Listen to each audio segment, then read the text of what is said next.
Hello അസ്സലാമു അലൈക്കും. ഇന്നത്തെ റെസിപ്പി വറുത്തരച്ച ചിക്കൻ കറിയാണ്. അതിലേക്കുള്ള ഇൻഗ്രീഡിയൻസ് ആണ് ഞാൻ എടുത്തു വെച്ചിട്ടുള്ളത്.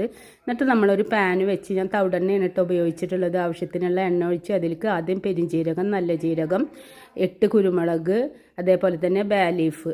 അതിനുശേഷം നമ്മൾ അരിഞ്ഞു വെച്ച ഉള്ളി 5 സവാള എടുത്തിട്ടുണ്ട്, 4 തക്കാളി എടുത്തിട്ടുണ്ട്, പച്ചമുളക് ഇട്ടിട്ടില്ല കേട്ടോ, ഇഞ്ചി വെളുത്തുള്ളി പേസ്റ്റ്. നന്നായി വഴറ്റിയതിന് ശേഷം നമ്മൾ ചിക്കൻ അതിലേക്ക് ഇട്ട് കൊടുക്കുക.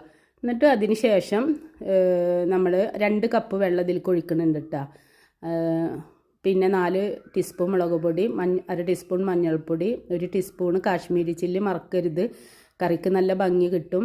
അതിനുശേഷം 4 ടീസ്പൂണ് മല്ലിപ്പൊടി. എന്നിട്ട് നന്നായി വഴറ്റിയതിന് ശേഷം നമ്മൾ ചിക്കൻ ഇതിലേക്ക് ഇട്ട് കൊടുക്കുന്നുണ്ട്. എല്ലാവരും ഇത് ചെയ്ത് നോക്കണം. എന്നിട്ട് നമ്മൾ കുറച്ച് വെളിച്ചെണ്ണ തൂവി കൊടുക്കുന്നുണ്ട്. അടിപൊളിയാണ് കേട്ടോ, സൂപ്പറാണ്. അതിനുശേഷം നമ്മൾ വറുത്തരച്ച തേങ്ങ ഇതിലേക്ക് ഒപ്പൊഴിച്ച് കൊടുക്കുന്നുണ്ട് കേട്ടോ. അതിനുശേഷം നമ്മൾ മല്ലിപ്പൊടിയല്ല, ഇത് കുരുമുളക് പൊടി, ജീരകം, നല്ല ജീരകം, എല്ലാത്തിൻ്റെയും പൊടി ഇട്ട് കൊടുക്കുക, വേപ്പില ഇട്ട് കൊടുക്കുക. സൂപ്പറാണ് ഈ കറി. നിങ്ങൾ ഗസ്റ്റൊക്കെ വരുമ്പോൾ ഇങ്ങനെ വെച്ച് നോക്കണം കേട്ടോ. സബ്സ്ക്രൈബ് ചെയ്യണം, ലൈക്ക് ചെയ്യണം, ഷെയർ ചെയ്യണം. പിന്നെ എന്നിട്ട് നമ്മൾ ലാസ്റ്റ് വേപ്പില ഇട്ട് കൊടുക്കുക. പിന്നെ തൂമിക്കൊന്നും വേണ്ട, സൂപ്പറാണ് ഈ കറി. നിങ്ങൾ വെച്ചിട്ട് അഭിപ്രായം പറയട്ടോ.